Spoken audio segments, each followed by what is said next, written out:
ओम नमो भगवते वासुदेवाय। जय श्री कृष्ण। स्वागत है आप सभी का हमारे चैनल भक्ति ज्ञान में। दोस्तों, आज मैं आपको पूर्णिमा की व्रत कथा सुना रहा हूँ। दोस्तों, सबसे पहले जानते हैं कि पूर्णिमा का व्रत करने से कौन कौन से लाभ मिलते हैं। दोस्तों, पूर्णिमा का व्रत सभी प्रकार की मनोकामनाएं पूरी करने वाला व्रत होता है। अगर आप मानसिक कष्टों से मुक्ति पाना चाहते हैं तो पूर्णिमा का व्रत अवश्य करें। पूर्णिमा व्रत करने से पारिवारिक कलह और अशांति दूर हो जाती है।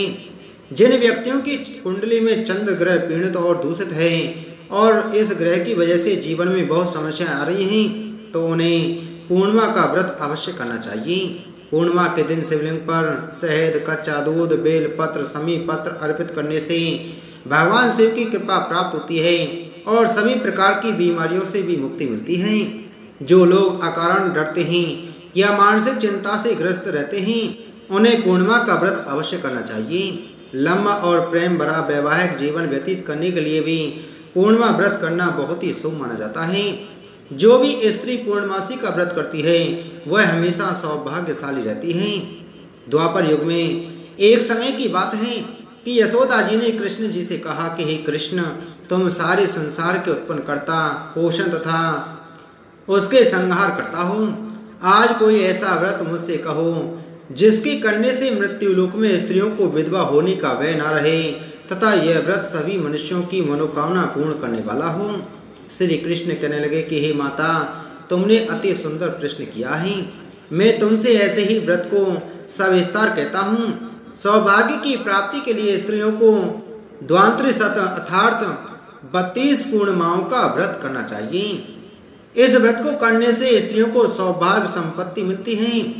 यह व्रत अचल सौभाग्य को देने वाला और भगवान शंकर के प्रति मनुष्य मात्र की भक्ति को बढ़ाने वाला है। यशोदा जी कहने लगी कि हे कृष्ण, सर्वप्रथम इस व्रत को मृत्युलोक में किसने किया था, इसके विषय में विस्तार पूर्वक मुझसे कहो। श्री कृष्ण जी कहने लगे कि इस भूमंडल पर एक अत्यंत प्रसिद्ध राजा चंद्रहास से पालित अनेक प्रकार के रत्नों से परिपूर्ण कातिका नाम की एक नगरी थी। वहाँ धनेश्वर नाम का एक ब्राह्मण था और इसकी स्त्री अति सुशील रूपवती थी। दोनों ही उस नगरी में बड़े प्रेम के साथ रहते थे। घर में धनदान आदि की कोई कमी नहीं थी। उनको एक बड़ा दुख था, उनके कोई संतान नहीं थी, जिस वजह से वह बहुत दुखी रहती थी। एक दिन एक बड़ा तपस्वी योगी उस नगरी में आया। वह योगी बाकी सभी घरों से भिक्षा मांगकर भोजन किया करता था, लेकिन उस ब्राह्मण के घर से भिक्षा नहीं मांगा करता था। एक दिन योगी गंगा किनारे भिक्षा मांगकर प्रेम पूर्वक खा रहा था कि धनेश्वर ने योगी को यह सब करते देख लिया।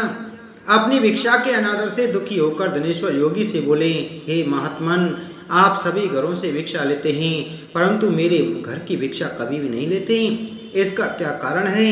योगी कहने लगा कि आपके धर्म हमें इस बात की आज्ञा नहीं देता है, क्योंकि अभी आप गृहस्थ जीवन में एक सुख से वंचित हैं। आपके घर संतान होने पर मैं आपके घर से भी भिक्षा स्वीकार कर लूँगा। उन्होंने कहा कि जिसे संतान नहीं है उसके घर से भिक्षा लेने से मेरे भी पतित हो जाने का भय है। धनेश्वर यह सब बात सुनकर बहुत दुखी हुआ और हाथ जोड़कर योगी के पैरों पर गिर पड़ा तथा दुखी मन से कहने लगा कि आप मुझे संतान प्राप्ति के उपाय बताएं। आप सर्वज्ञ हैं, मुझ पर अवश्य ही यह कृपा कीजिए। धन की मेरे घर में कोई कमी नहीं है, लेकिन मैं संतान न होने के कारण अत्यंत दुखी हूँ। आप मेरे इस दुख का हरण कीजिए। यह सुनकर योगी कहने लगा, तुम चंडी की आराधना करो। घर पहुंचकर उन्होंने यह सारी बात अपनी पत्नी को बताई और खुद वन में चला गया। वन में पहुंचकर उसने चंडी की आराधना की और उपवास किया। चंडी ने 16वें दिन उसको सपने में दर्शन दिए और कहा कि हे धनेश्वर, जा तेरे पुत्र होगा, लेकिन उसकी आयु सिर्फ 16 वर्ष की होगी। 16 वर्ष की आयु में ही उसकी मृत्यु हो जाएगी। अगर तुम दोनों स्त्री और पुरुष 32 पूर्णिमाओं का व्रत करोगे तो यह दीर्घायु हो जाएगा। जितनी तुम्हारी सामर्थ्य हो उतने आटे के दिए जलाकर शिव जी का पूजन करना, लेकिन पूर्णमासी 32 ही होनी चाहिए। सुबह होते ही तुम्हें इस स्थान के पास एक आम का पेड़ दिखाई देगा। उस पर चढ़कर एक फल तोड़कर अपने घर चले जाना। अपनी स्त्री को इस बारे में बताना सुबह स्नान होने के बाद वह स्वच्छ होकर शंकर जी का ध्यान करके इस फल को खा लेगी। तब शंकर भगवान की कृपा से उसको गर्व हो जाएगा। जब ब्राह्मण सुबह उठा तो उसे उस स्थान पर आम का पेड़ दिखाई दिया और वह उस पेड़ से फल को तोड़ने के लिए चढ़ा, लेकिन वह पेड़ पर चढ़ नहीं पा रहा था। यह देखकर उसे बड़ी चिंता हुई। उसने भगवान गणेश जी की उपासना की और कहा, हे दयानिधे, अपने भक्तों के विघ्नों का नाश करके उनके मंगल कार्य को करने वाले, दुष्ट का नाश करने वाले, रिद्धि सिद्धि देने वाले, आप मुझे इतना बल दें कि मैं अपनी मनोकामना पूरी कर सकूं।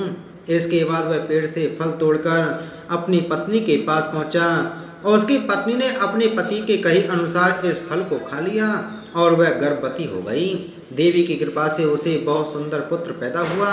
उसका नाम उन्होंने देवीदास रखा। माता पिता के हर्ष और सुख के साथ वह बालक बढ़ने लगा।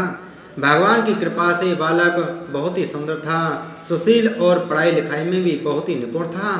दुर्गा जी के कथा अनुसार उसकी माता ने 32 पूर्णमासी का व्रत रखा। जैसे ही 16वां वर्ष लगा, दोनों पति पत्नी बहुत दुखी हुए, कहीं उनके पुत्र की मृत्यु न हो जाए। उन्होंने सोचा कि अगर उनके सामने यह सब हुआ तो वह कैसे देख पाएंगे। तभी उन्होंने देवीदास के मामा को बुलवाया और 1 वर्ष के लिए देवीदास को काशी में पढ़ने के लिए भेज दिया। 1 वर्ष के बाद उसे वापस लेकर आ जाना। देवीदास अपने मामा के साथ एक घोड़े पर सवार होकर चल दिया। उसके मामा को भी यह बात पता नहीं थी। दोनों पति पत्नी ने 32 पूर्णमासी का व्रत पूरा किया। दूसरी तरफ मामा और भांजा दोनों रात गुजारने के लिए रास्ते में एक गांव में रुके। उस दिन उस गांव में ब्राह्मण की कन्या का विवाह होने वाला था। जिस धर्मशाला में वर और बारात के बाकी लोग रुके हुए थे, उसी धर्मशाला में देवीदास और उसका मामा ठहर गए। उधर कन्या को तेल आदि चढ़ाने के बाद जब लग्न का समय आया तो वर की तबीयत खराब हो गई। वर के पिता ने अपने परिवार वालों से विचार विमर्श करके कहा कि यह देवीदास मेरे पुत्र जैसा ही है, मैं इसके साथ लग्न करा दूं और बाद में बाकी सारे काम मेरे बेटे के साथ पूरे हो जाएंगे। ऐसा कहने के बाद वर के पिता देवीदास को मांगने के लिए उसके मामा के पास गए और उन्हें सारी बात बताई। मामा ने कहा कि कन्यादान में जो कुछ भी मिलेगा वो हमें दे दिया जाए। वर के पिता ने बात स्वीकार कर ली। इसके बाद देवीदास का विवाह कन्या के साथ संपन्न हो गया। इसके बाद वह अपनी पत्नी के साथ भोजन ना कर सका और मन में विचार करने लगा कि ना जाने यह किसकी पत्नी होगी। यह सोचकर उसकी आंखों में आंसू आ गए।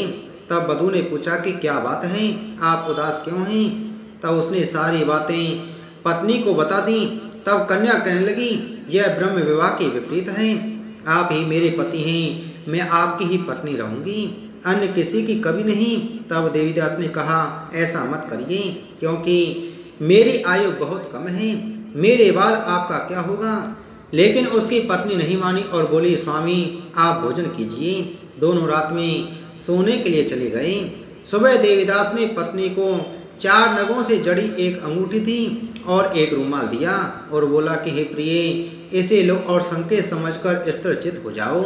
मेरे मरण और जीवन जानने के लिए एक पुष्प वाटिका बना लो, उसमें सुगंध वाली एक नव मल्लिका लगा लो, उसको प्रतिदिन जल से सींचा करो और आनंद के साथ खेलो कूदो। जिस समय और जिस दिन मेरा प्राणांत होगा उस दिन यह फूल सूख जाएंगे। जब यह फिर से हरे हो जाएं तो जान लेना कि मैं जीवित हूँ। यह समझाकर वह वहाँ से चला गया। इसके बाद जब वर और बाकी बाराती मंडप में आए तो कन्या ने उसे देखकर कहा कि यह मेरा पति नहीं है, मेरे पति वह हैं जिनके साथ रात में विवाह हुआ है, इसके साथ मेरा विवाह नहीं हुआ है। अगर यह वही है तो यह बताए कि मैंने इसको क्या दिया है। साथ ही कन्यादान के समय दिए वह आभूषण मिले उन्हें दिखाए। कन्या की ये सारी बातें सुनकर वह कहने लगा कि मैं यह सब नहीं जानता। इसके बाद सारी बारात भी अपमानित होकर लौट गई। भगवान कृष्ण बोलते हैं कि हे माता, इस प्रकार देवीदास काशी चला गया। कुछ समय भी जब बीत गया तो एक सर्प उसको डसने के लिए वहां आया, लेकिन वह उसको काट नहीं पाया क्योंकि उसकी माता ने पहले ही 32 पूर्णिमा का व्रत कर लिए थे। इसके बाद खुद काल वहां पहुंचा। भगवान की कृपा से तभी वहां माता पार्वती और भगवान शंकर आ गए। देवीदास को मूर्छित दशा में देखकर माता पार्वती ने भगवान शिव से प्रार्थना की कि महाराज इस बालक की माता ने पहले ही 32 पूर्णिमा के व्रत कर लिए हैं, आप इसको प्राण दान दें। भगवान शिव ने माता पार्वती के कहने पर उन्हें प्राण दान दे दिए। इधर उसकी पत्नी उसके काल की प्रतीक्षा कर रही थी। उसकी पत्नी ने जाकर देखा कि पुष्प और पत्र दोनों ही नहीं हैं, तो उसको बहुत आश्चर्य हुआ। और जब उसने देखा कि पुष्प वाटिका फिर से हरी भरी हो गई है, तो वह समझ गई कि उसका पति जिंदा हो गया है। इसके बाद वह बहुत ही प्रसन्न होकर अपने पिता से कहने लगी कि मेरे पति जीवित हैं, उनको ढूंढिए। जब 16वां वर्ष व्यतीत हो गया तो देवीदास भी अपने मामा के साथ काशी से चल दिया। इधर उसकी पत्नी के परिवार वाले उसे ढूंढने के लिए जा रहे थे कि उन्होंने देखा कि देवीदास और उसका मामा इधर ही आ रहे थे। उसको देखकर उसके ससुर बहुत प्रसन्न हुए और उसे अपने घर ले आए। वहाँ सारे लोग इकट्ठा हो गए और कन्या ने भी उसे पहचान लिया। देवीदास इसके बाद अपनी पत्नी और मामा को लेकर वहाँ से चल दिया। उसके ससुर ने भी उसे बहुत धन दहेज दिया। जब वह अपने घर की तरफ चल रहा था तो उसके माता पिता को लोगों ने खबर कर दी, तुम्हारा पुत्र देवीदास अपनी पत्नी और मामा के साथ आ रहा है। ऐसा समाचार सुनकर पहले तो उन्हें विश्वास नहीं हुआ, लेकिन जब देवीदास आया और उसने अपने माता पिता के पैर छुए तो देवीदास के माता पिता ने उसका माथा चूमा और दोनों को अपने सीने से लगा लिया। दोनों के आने की खुशी में धनेश्वर ने बहुत दान दक्षिणा ब्राह्मणों को दी। श्री कृष्ण जी कहने लगे कि इस तरह धनेश्वर को 32 पूर्णिमाओं के व्रत के प्रभाव से संतान प्राप्ति हुई।